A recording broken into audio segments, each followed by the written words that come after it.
Good morning. How are y'all? Good.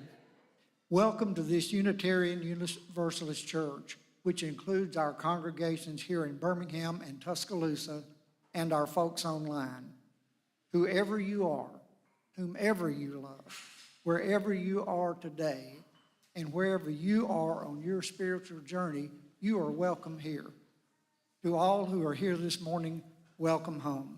The prelude prepares us for worship.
Please rise in body or spirit for the lighting of the chalice.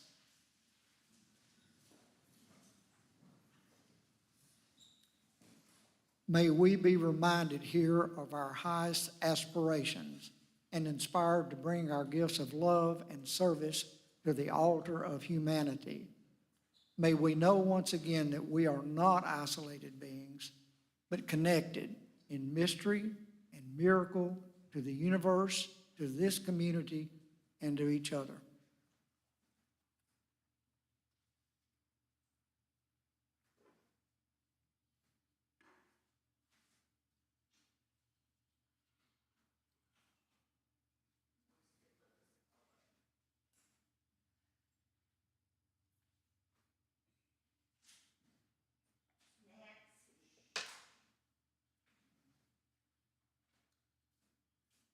In the spirit of inclusivity and welcome, please stand and greet those around you, especially those you may not recognize. Folks online, please greet others in the chat.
Morning, everybody.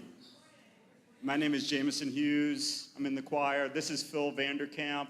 Phil, wave your hand. Phil. That's Phil Vanderkamp.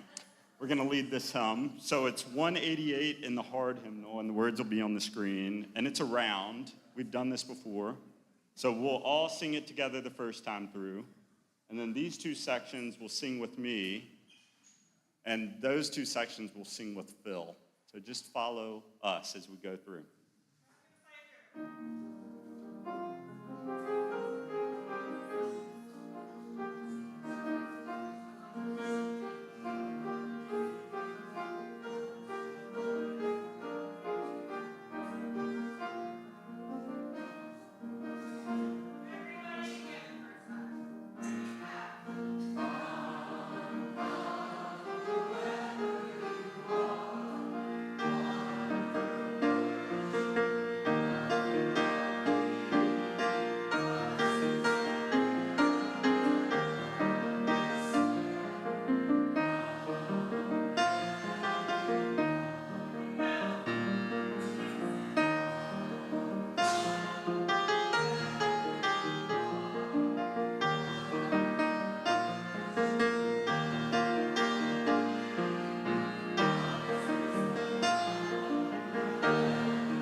Good morning.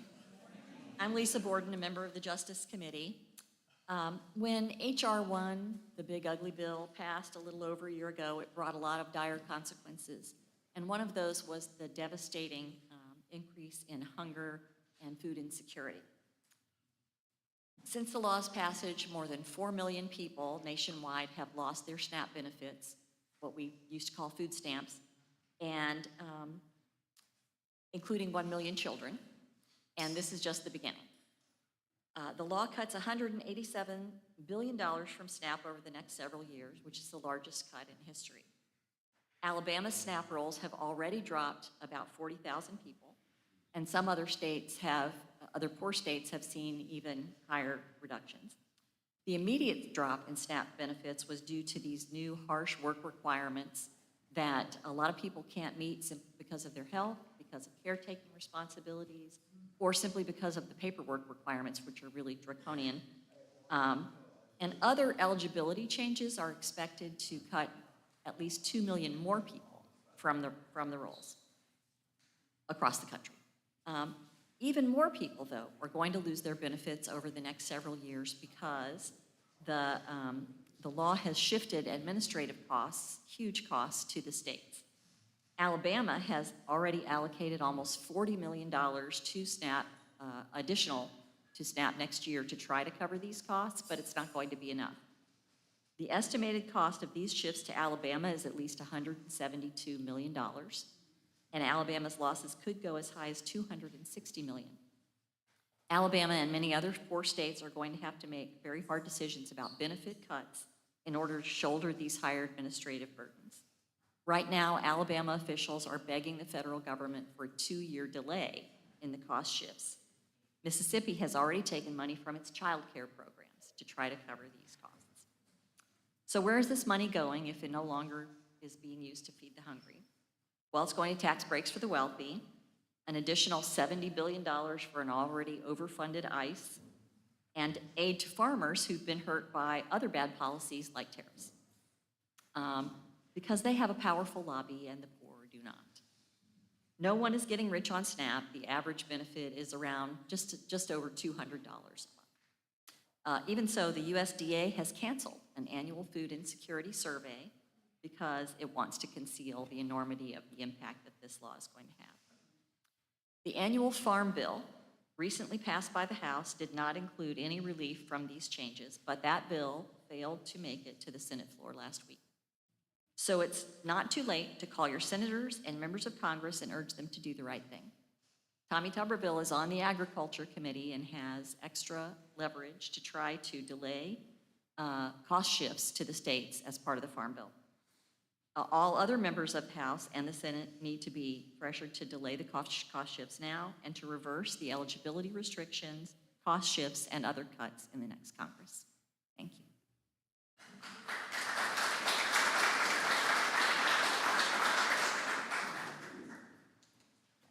Good morning. I am Brooke Carnes, member of the board.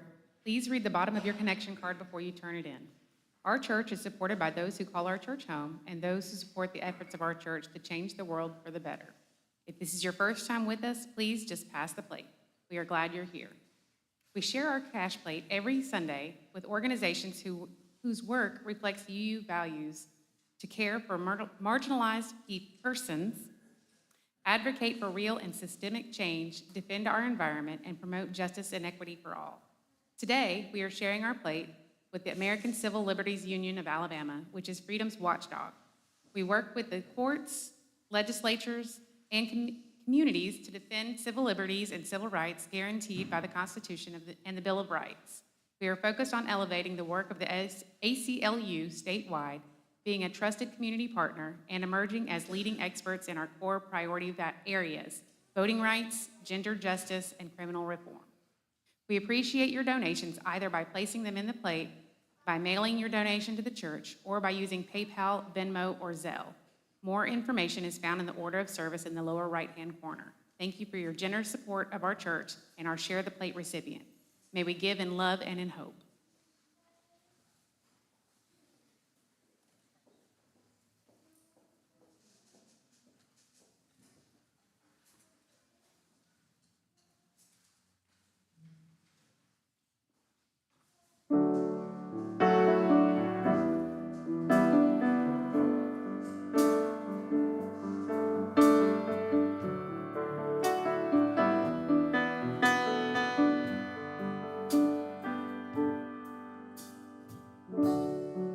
I moved to California in the summertime. I changed my name, thinking that I could change my mind. I thought that all my problems, they would stay behind. I was a stick of dynamite and it was just a matter of time. Oh dang, oh my, now I can't hide. Said I knew myself, but I guess I lied. It's okay, it's okay, it's okay, it's okay. If you're lost, we're all a little lost, it's alright. It's okay, it's okay, it's okay, it's okay. If you're lost, we're all a little lost, it's alright, it's alright. It's alright, it's alright, it's alright. I wrote 100 pages, but I burned them all. Yeah, I burned them all. I drove through yellow lights and don't look back at all. Don't look back at all. Yeah, you can call me reckless, I'm a cannonball. Oh, I'm a cannonball.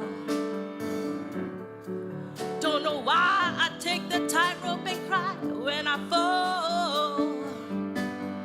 Oh, dang, oh my, now I can't hide. Said I knew what I wanted, but I guess I lied. It's okay, it's okay, it's okay, it's okay. If you're lost, we're all a little lost, it's alright. It's okay, it's okay, it's okay, it's okay. If you're lost, we're all a little lost, it's alright, it's alright. It's alright, it's alright, it's alright.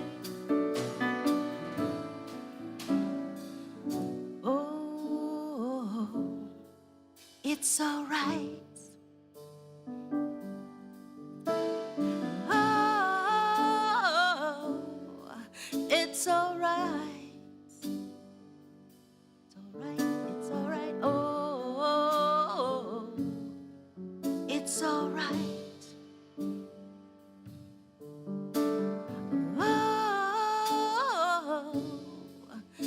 it's alright. Oh, it's alright. Oh, it's alright to be lost sometimes. It's okay, it's okay, it's okay, it's okay. If you're lost, we're all a little lost. It's alright. It's okay, it's okay, it's okay, it's okay. If you're lost, we're all a little lost. It's alright, it's alright. It's alright, it's alright, it's alright. It's okay, it's okay, it's okay, it's okay. If you're lost, we're all a little lost. It's alright.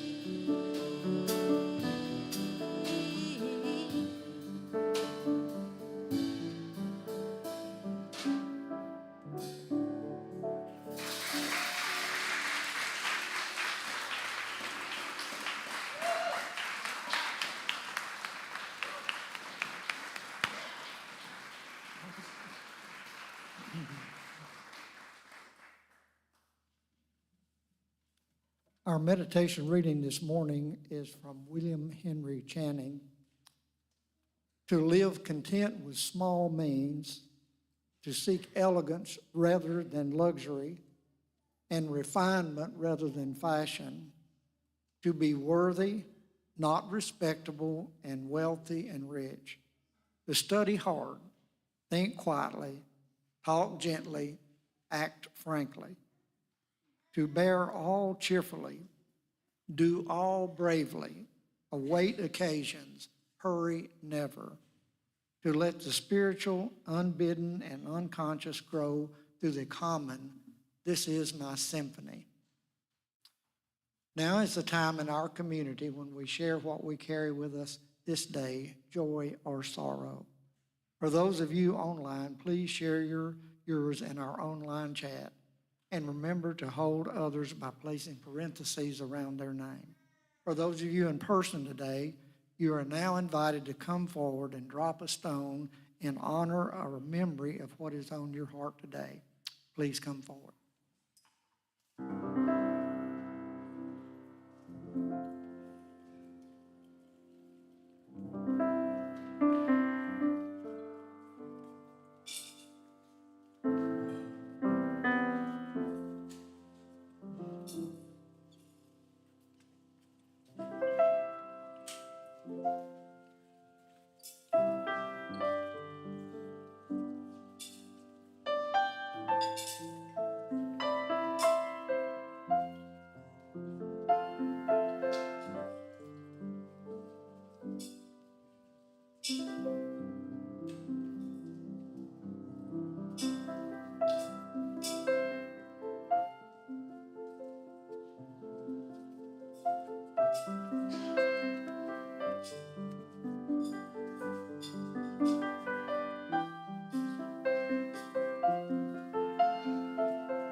I don't know about you, but I'm always moved by this part of our service. I'm pleased that we have that.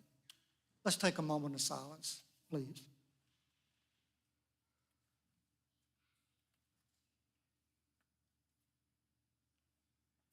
Amen and blessed be. Time for all ages. Will the children please come forward? And even if maybe you feel like a child today, please come forward.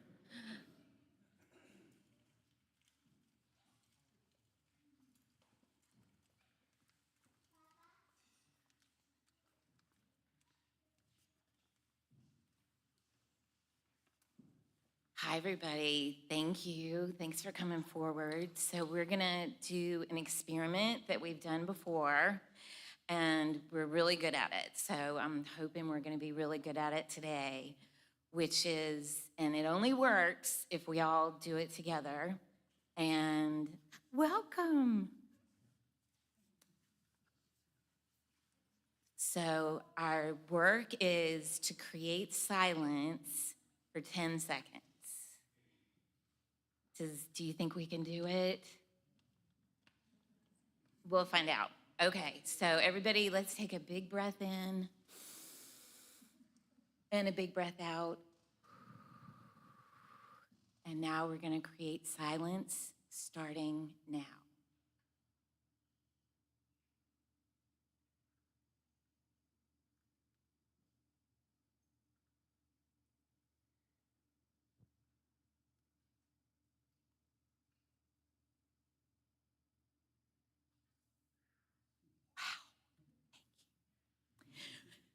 Once upon a time, long, long ago, there lived a princess who was as wise as she was beautiful. And it came time for her to marry, to carry on the work of the kingdom. And she knew exactly who she wanted to marry. And when her advisors asked her, she said, "I'm in love with Prince Mosen." And they said, "Prince Mosen? No, he's poor. He's the 10th son of a 10th son. He has nothing to offer you." And she said, "Well, that is who I love." And they said, "That is not acceptable. You must cast your net wider." She said, "Okay, I will choose 3 men, including Prince Mosen, and send them on a quest.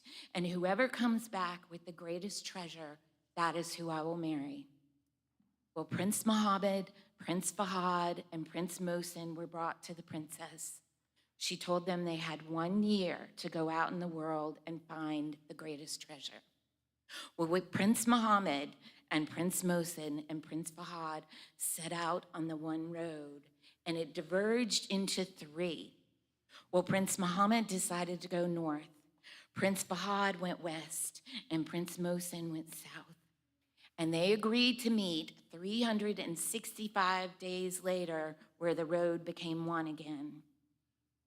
Well, after many nights of watching the stars rise in the sky and then the sun rise the next morning, the men came back together. And Prince Mohammed said, "I went north, and I found caves, and I crawled on my belly through those caves, and I found this, a crystal ball. And I can look into it, and I can see anyone, anywhere on earth." And the other princess said, "My goodness, that is a great treasure." And Prince Fahad said, "Listen to this. I went west into the desert. I saw mirage after mirage, but then my hands landed on this." And he unrolled a small rug. And Prince Mosen said, "Oh, I've been looking for something to wipe my feet on." And Prince Fahad said, "No, this is not a rug. It is a flying carpet." What a great treasure. Well, then the men looked at Prince Mosen, and he said, "I went to the south, to the sea, and I met a sailor, and he gave me this, an orange." The other princess said, "Oh, Mosen, you're so trusting. You've been tricked. It's an orange. It's just a regular old orange." And Mosen said, "It's not. If someone is sick and they eat this orange, they will be healed. They said, you've definitely been tricked. But then they remembered the princess, and they looked in the crystal ball, and they saw that the princess was sick, very sick, in bed. And Prince Fahad said, oh, let's get on my flying carpet. We can go right to her. And they did. And Prince Mohsen went right to her side. He sliced his orange into 4 pieces. He gave her the first slice, and she opened her eyes. He gave her the second slice, and color came back in her cheeks. He gave her the third slice. She sat up and she stood up. He gave her the 4th slice, and she walked about the room and was healed. Well, then a great debate arose. Who helped the princess the most? Who found the greatest treasure? And the lawyers said, it was Muhammad. He had the crystal ball.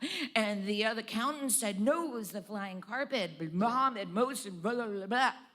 And finally, the princess said, please come here, gentlemen. Prince Muhammad, do you still have your crystal ball? Yes, princess, I do. Prince Fahad, do you still have your flying carpet? Yes, princess, I do. Prince Mohsen, do you still have your orange? No, princess, I do not. I gave it to save your life. And right then and right there, everyone saw that Prince Mohsen had found the greatest treasure. And even better, the greatest treasure was his love for the princess, because he gave it away. And right then and right there, they were married, and they lived their days in happiness and wonder. The end.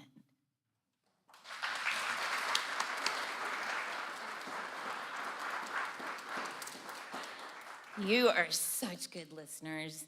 Please play us down.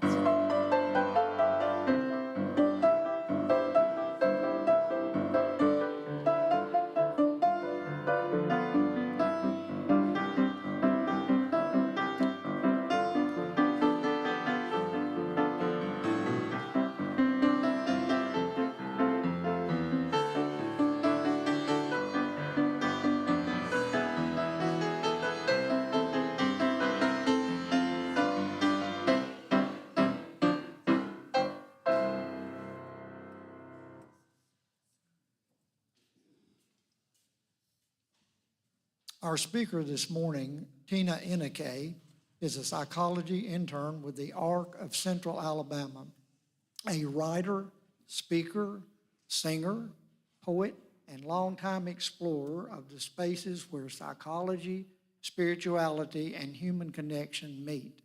A member of the Unitarian Universalist Church of Birmingham, they are passionate about growth, compassion, and finding meaning in life's in-between moments. Please welcome Tiki this morning.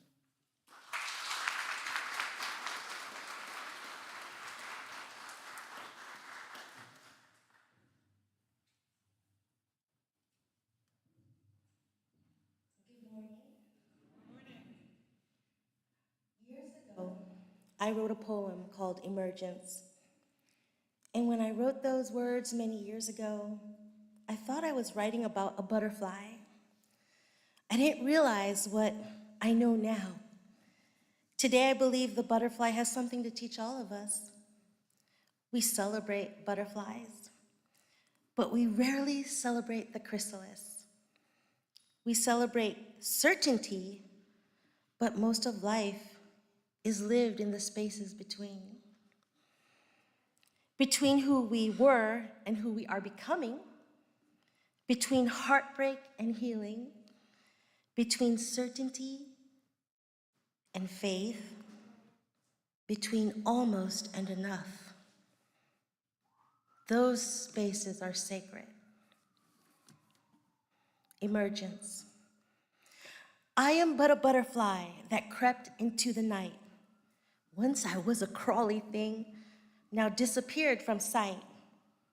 It seemed that I had lost my way, but found myself here, amidst a silken summer's eve, a place so far and near.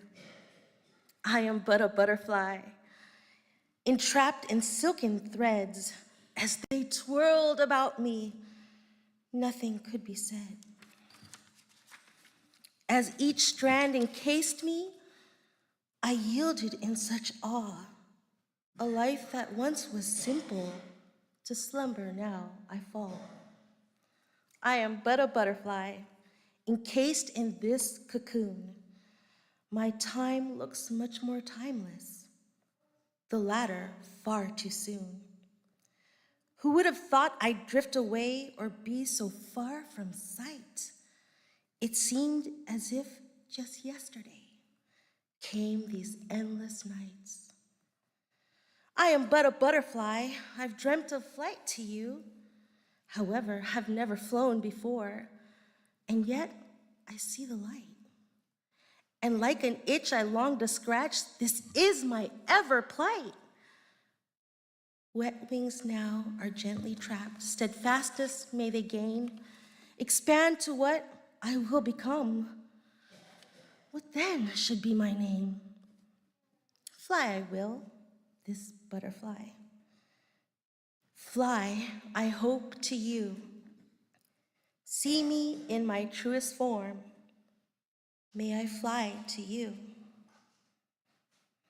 And over the years, I began to recognize this butterfly in stories I thought had nothing to do with one another. Years ago, on a rainy night, a person drove to the edge of a bridge, believing this was their end, the end of their story. They had been struggling with gender, identity, and the unbearable question of who they were allowed to be in society. It just felt too difficult to face, too much to carry. And there at the edge came a thought, maybe a voice. And the voice gently said, angels don't have a gender. Maybe you're not too far from grace. Maybe you're a lot closer than you think. Maybe much more than you know. But going forward would be hard, but there was no going back. The bridge became their space between. And so, the first stanza of the poem, I am but a butterfly that crept into the night. Once I was a crawly thing, now disappeared from sight. It seemed that I had lost my way, but found myself here. And at that bridge, amidst a silken summer's eve, a place so far and so near.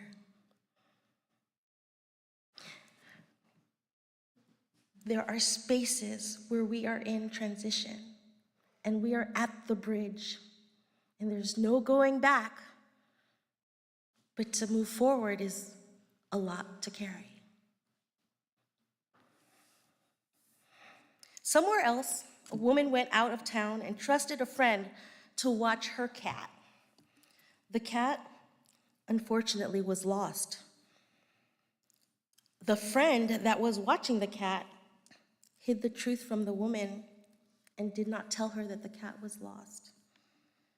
By the time the woman discovered what had happened, she couldn't return in time. There was nothing she could do. She wondered, was he alive? Where was he sleeping? Was he hungry? Was he cold? For almost a year, she lit a candle and prayed that somehow he would be safe. For all you fur parents, you know how hard that is to lose your fur babies. Sometimes we do not get the resolution we hope for, but the love is still real. And while she dealt with guilt, while she wrestled with the decisions she had to make to try and rescue her cat, and on the nights that she would light a candle, The third stanza of the poem resonated. Who would have thought I'd drift away or be so far from sight? It seemed as if just yesterday came these endless nights. Now I'm going to tell you a story that may seem completely unrelated. And for those of you who love Star Trek, you're with me. For everyone else, hang on. In Star Trek, every cadet must face the Kobayashi Maru, a simulation designed so there is no way to win. Save a stranded ship, and the whole crew dies because the Klingons are going to shoot you down and you're just going to go down. Leave it behind, and innocent people die. The test was designed for the cadets to never have a right answer. They never will. It was sort of like a trick. They could never pass the test, at least they thought. See, the test was never about winning. It was about discovering who you are when winning is no longer possible. The butterfly could not remain who it was. The woman couldn't guarantee she would ever find her beloved cat. And the person on the bridge could never know what tomorrow would bring. Sometimes there's no perfect answer. So maybe the sacred question isn't, how do I win? Maybe it is, who will I be when I cannot?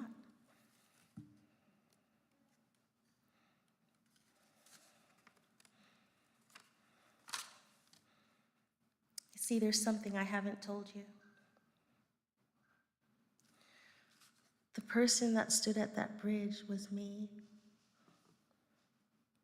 The grieving fur parent searching for my beloved Winky was me.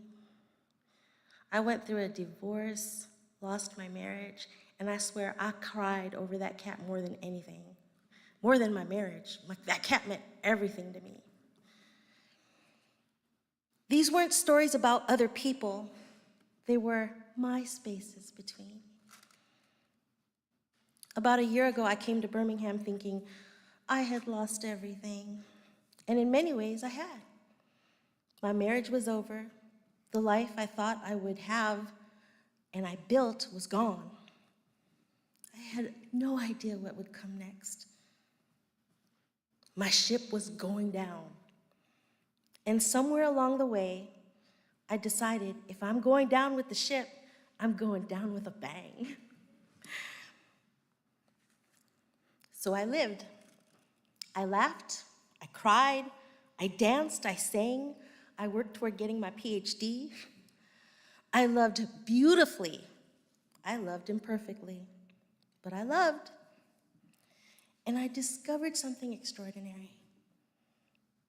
I hadn't lost everything. I discovered, and I'm still discovering everything.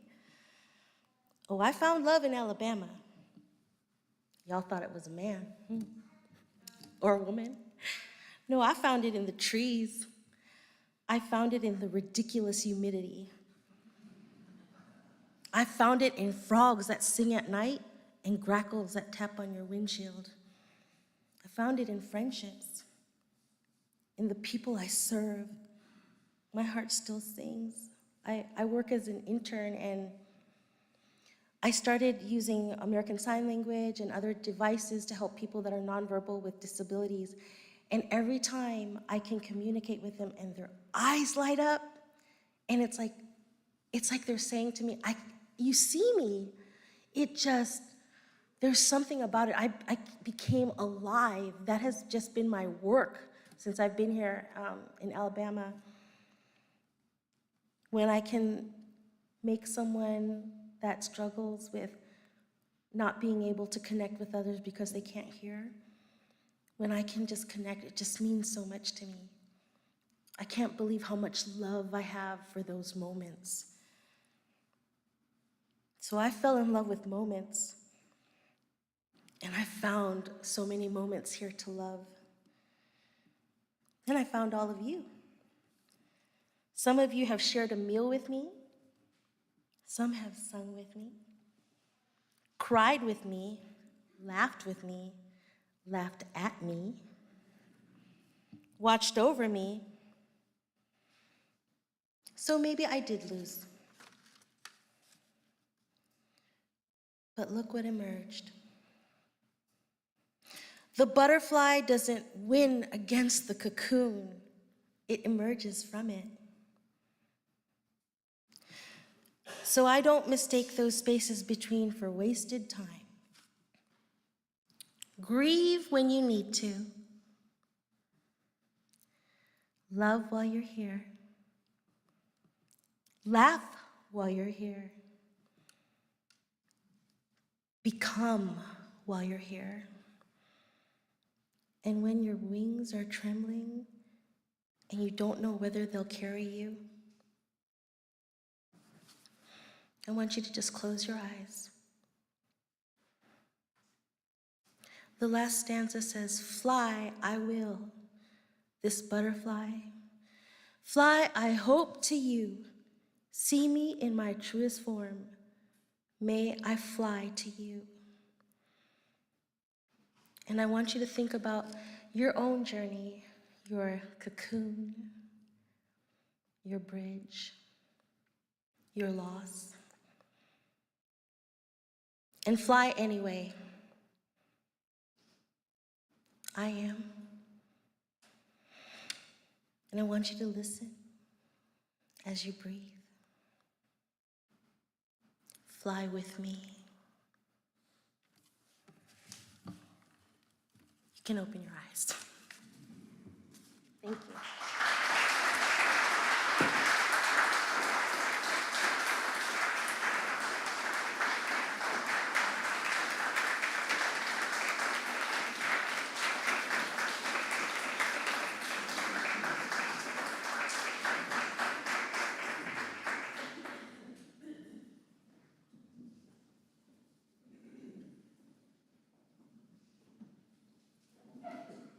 That was amazing, Tiki. Thank you. Our last hymn is 1008 in the paperback hymnal, and the words will be on the screen too. When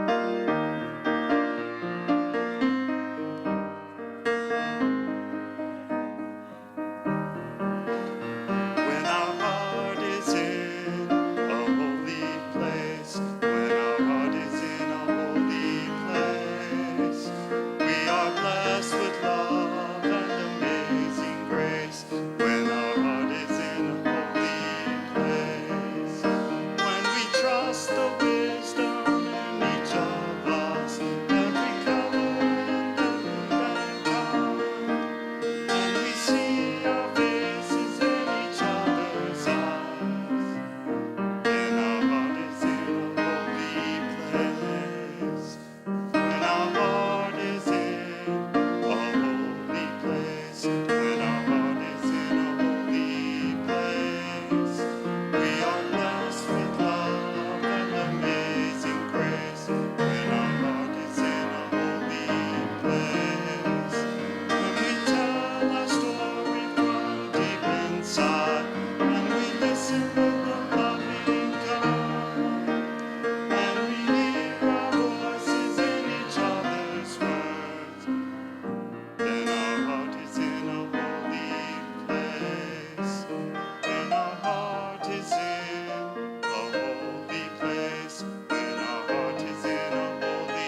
Tiki, thank you. Very uplifting, very honest, very self-disclosing. My wife loves butterflies, so you were on right today. Thank you. Okay, I have 3 announcements this morning. First of all, we still need a few volunteers for Election Day on Tuesday. Yep, it's coming again. You can sign up with the QR code on your connection card. The Face in Action Birmingham Hub meeting is on August 13th. Dinner will be provided. Check your connection card if you are planning to attend. Children will go downstairs after the time for all ages, but there is no ER today. That is because after church, we need all hands on deck to clean the church downstairs. So if you can stay and help do that, we would appreciate it very much. As we extinguish the chalice this morning, if you would like to become a member of this Unitarian Unity Church of Birmingham, please come forward now. The book is here. We'd love to have you join.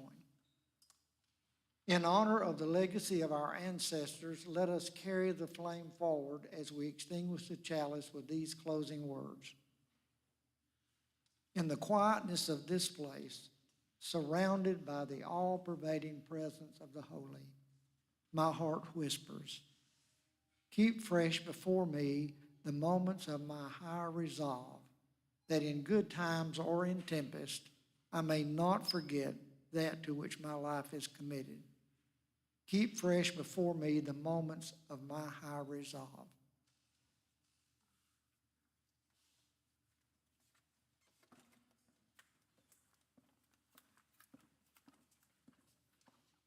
If you don't mind, I just have a quick announcement, and I'm not here next Sunday, so I want to make sure we can get that in. There was a few folks who came up to me right after Choir Sunday back in June and were interested in giving choir a try. And of course, I wrote a few of them on my little bulletin and some emails, and that little bulletin has grown legs. So if that's you and you're in the bulletin, you're in the congregation wondering, why didn't this woman contact me? If you can please come back and speak to me about it. And I just wanted to offer up to you all that the fabulous choir here at UUCBHAM is resuming on Wednesday, August 26th for rehearsals, which is right here in the sanctuary, 7 to 8:30.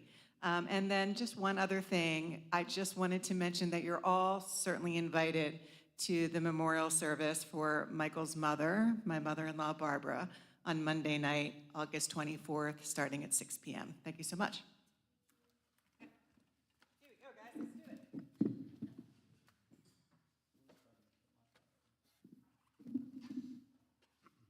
All right, I'm going to introduce the band before we get started. Marion has been coming here 40 years and said this is the first time there's ever been a drum set, and it's pretty cool, pretty cool. Anyways, this is my friend Brett Huffman. He's visiting. Everybody give him a round of applause. Thanks for being here. Everybody knows Sherry Melcher on the keys, tickling the ivory. Oh, yeah. Our leader is Phil Vanderkamp. Phil of Homewood and UUCB fame, but also by way of 2 weeks at a jazz camp in New Orleans earlier this summer. So Phil's on it. Phil said if you play an instrument and you want to be in a jazz band, hit him up. He'd love to have you. All right, so I do need to say, this song, everybody knows this song. We're going to have the lyrics on, so Phil's going to play the first time through. If you want to sing the second and third time through, please join us. But we did change the lyrics a bit. My 5-year-old pushed back hard on some of the lyrics and said they're unkind to people who might be feeling sad. So you'll know what I'm talking about, but I'm proud of her for pushing back.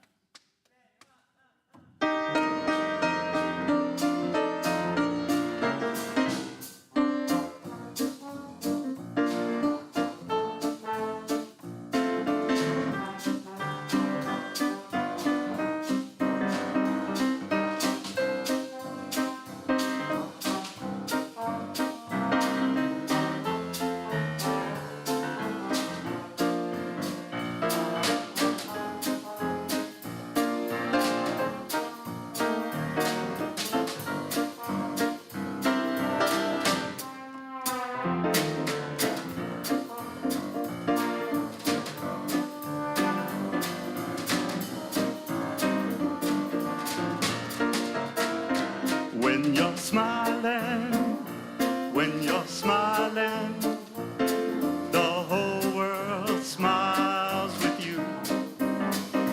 When you're laughing,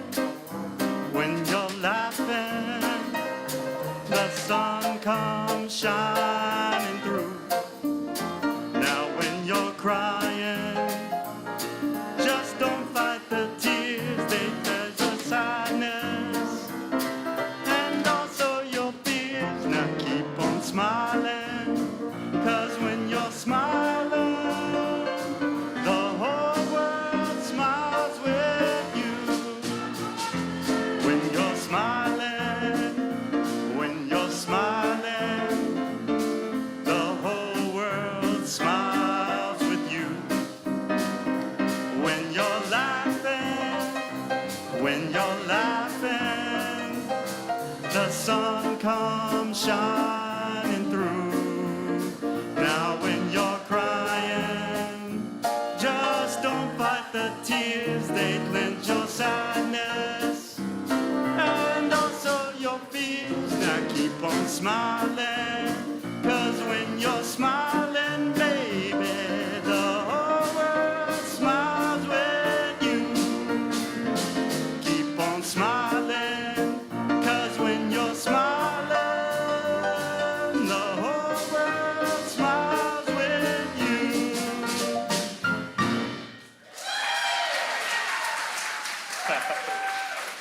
Good job.